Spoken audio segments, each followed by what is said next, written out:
This, they say, is how you're supposed to do your part in a war or a battle, Socrates. Oh, did we arrive when the feast was over, as the saying goes? Are we late?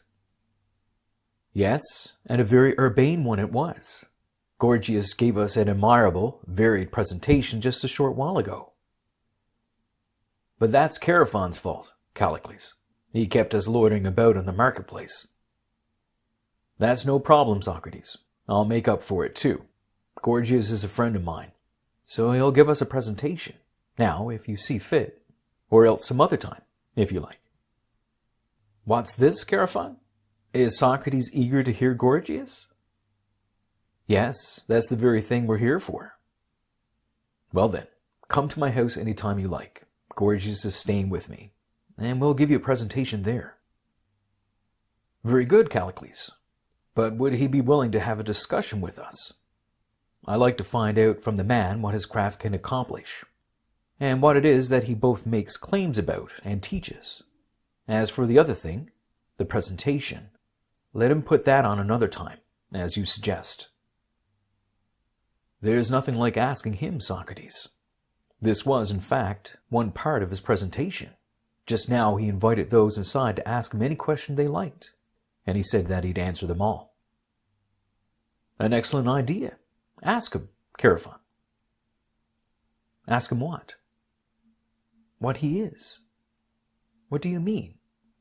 Well, if he were a maker of shoes, he'd answer that he was a cobbler, wouldn't he? Or don't you see what I mean? I do. I'll ask him. Tell me, Gorgias, is Callicles right in saying that you make claims about answering any question anyone might put to you? He is, Chaerephon. In fact, I just now made that very claim, and I say that no one has asked me anything new in many a year. In that case, I'm sure you'll answer this one quite easily, Gorgias. Well, here's your chance to try me, Chaerephon. By Zeus, Chaerephon, try me, if you like. I think Gorgias is quite worn out. He's only just now finished a long discourse. Really, Polus? Do you think you'd give more admirable answers than Gorgias? What does it matter, as long as they're good enough for you? Nothing at all. You answer us then, since that's what you want. Ask your questions. I will. Suppose that Gorgias were knowledgeable in his brother Herodicus' craft. What would be the right name for us to call him by then? Isn't it the same one as his brother's? Yes, it is. So we'd be right in saying that he's a doctor. Yes. And if he were experienced in the craft of Aristophon, the son of Aglaphon, or his brother, what would be the correct thing to call him? A painter, obviously. Now then, since he's knowledgeable in a craft, what is it?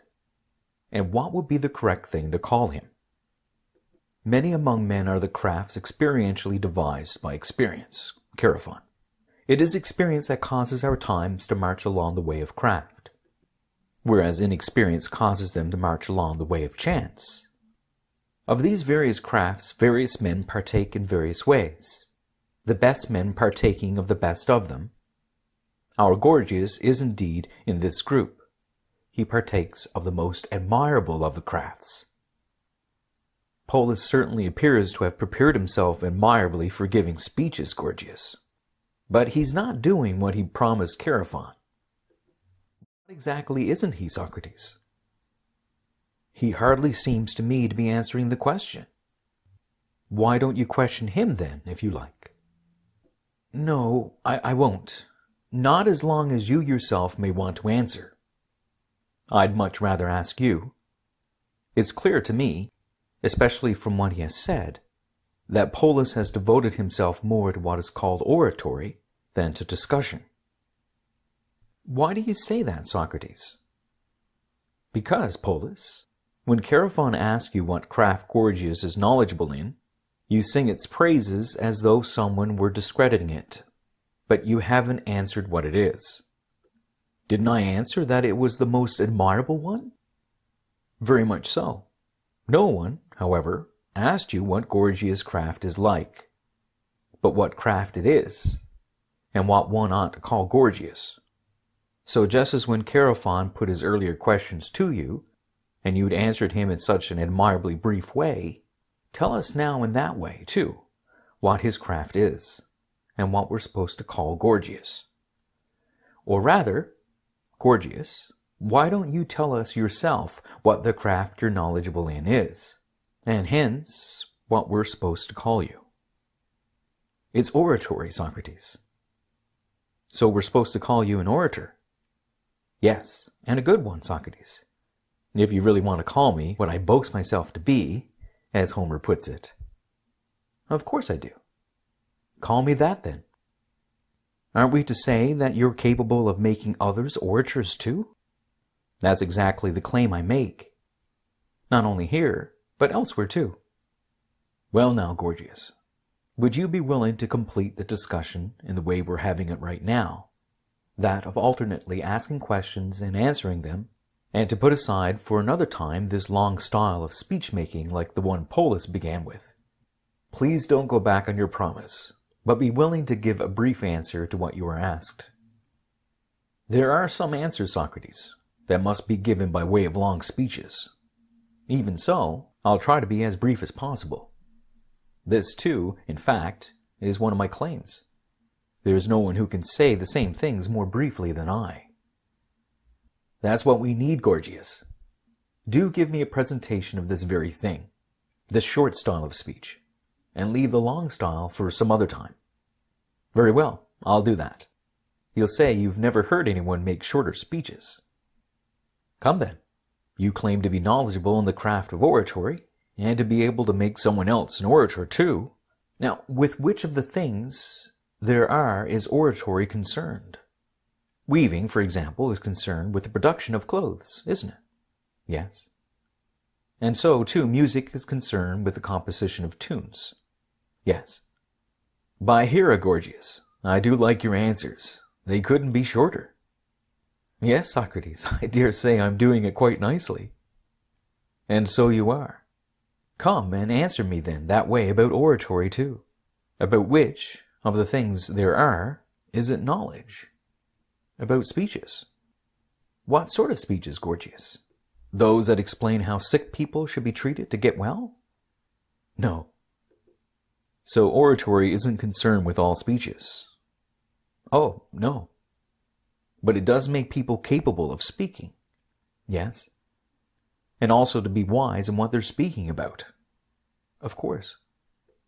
Now, does the medical craft, the one we were talking about just now, make people able both to have wisdom about and to speak about the sick?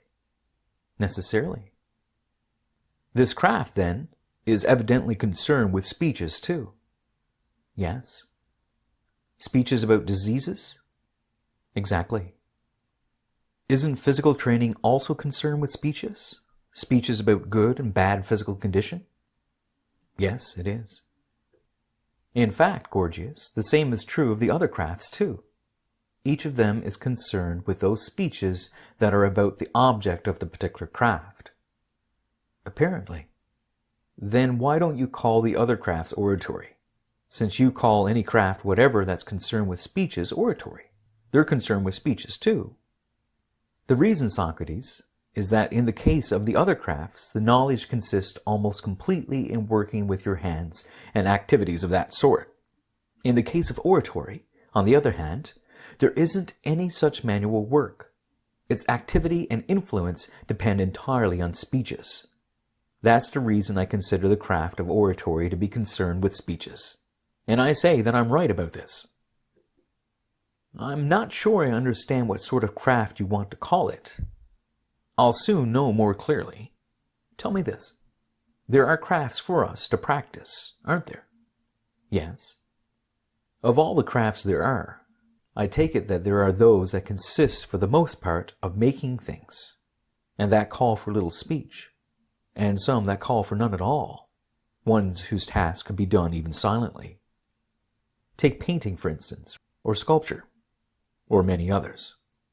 When you say that oratory has nothing to do with other crafts, it's crafts of this sort I think you're referring to, or aren't you? Yes, Socrates.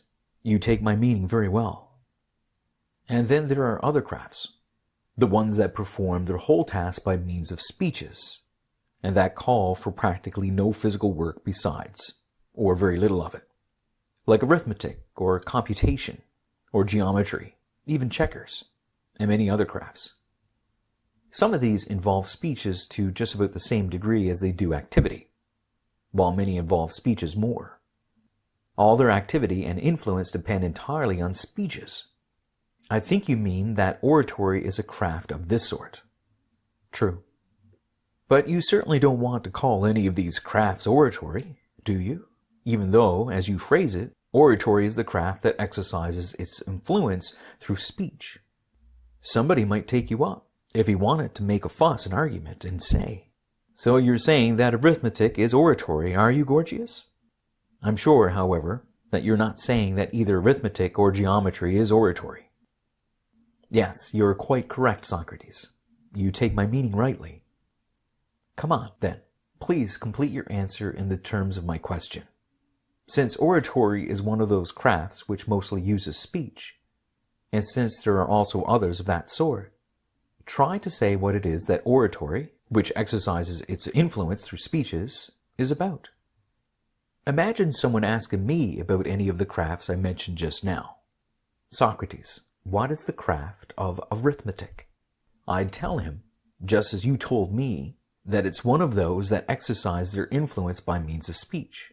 And if they continued, what are they crafts about?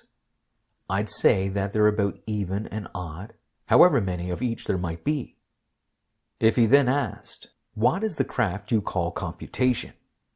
I'd say that this one, too, is one of those that exercise their influence entirely by speech. And if he then continued, what is it about? I'd answer in the style of those who draw up motions in the assembly that in other respects computation is like arithmetic, for it's about the same thing, even and odd. Yet it differs from arithmetic insofar as computation examines the quantity of odd and even, both in relation to themselves and in relation to each other. And if someone asked about astronomy, and I reply that it too exercises its influence by means of speech, then if he asked, what are the speeches of astronomy about, Socrates? I'd say that they're about the motions of the stars, the sun, and the moon, and their relative velocities. And you'd be quite right to say so, Socrates. Come, Gorgias, you take your turn. For oratory is in fact one of those crafts that carry out and exercise their influence entirely by speech, isn't it? That's right. Tell us then, what are they crafts about? Of the things there are, which is the one that these speeches used by oratory are concerned with? The greatest of human concerns, Socrates, and the best. But that statement too is debatable, Gorgias. It isn't at all clear yet, either. I'm sure that you've heard people at drinking parties singing that song in which they count out as they sing that to enjoy good health is the best thing, second is to have turned out good looking, and third is to be honestly rich. Yes, I've heard it, but why do you mention it? Suppose that the producers of the things the songwriter praised were here with you right now, a doctor, a physical trainer, and a financial expert. Suppose that first the doctor said, Socrates, Gorgias is telling you a lie. It isn't his craft that is concerned with the greatest good for humankind, but mine. If I then asked him, what are you to say that? I suppose he'd say that he's a doctor. What is this you're saying? Is the product of your craft really the greatest good? Of course, Socrates, I suppose he'd say. Seeing that its product is health. What greater good for humankind is there than health? And suppose that next in his turn the trainer said, I too would be amazed, Socrates, if Gorgias could present you with a greater good derived from his craft than the one I could provide with mine. I'd ask this man too, what are you, sir, and what's your product? I'm a physical trainer, he'd say, and my product is making people physically good-looking and strong. And following the trainer, the financial expert would say, I'm sure with an air of considerable scorn for all. Do consider, Socrates, whether you know of any good, or anyone else's, that's a greater good than wealth. We'd say to him, really? Is that what you produce? He'd say yes. As what? As a financial expert. Well, we'll say, is wealth in your judgment the greatest good for humankind? Of course, he'll say. Ah, but Gorgias here disputes that. He claims that his craft is the source of a good that's greater than yours, we'd say. And it's obvious what question he'd ask next. And what is this good, please? Let Gorgias answer me that. So come on, Gorgias. Consider yourself questioned by both these men and myself, and give us your answer. What is this thing that you claim is the greatest good for humankind? A thing you claim to be a producer of? The thing that is in actual fact the greatest good, Socrates. It is the source of freedom for humankind itself, and at the same time, it is for each person the source of rule over others in one's own city. And what is this thing you're referring to? I'm referring to the ability to persuade by speeches judges in a law court, counselors in a council meeting, and assemblymen in an assembly, or in any other political gathering that might take place.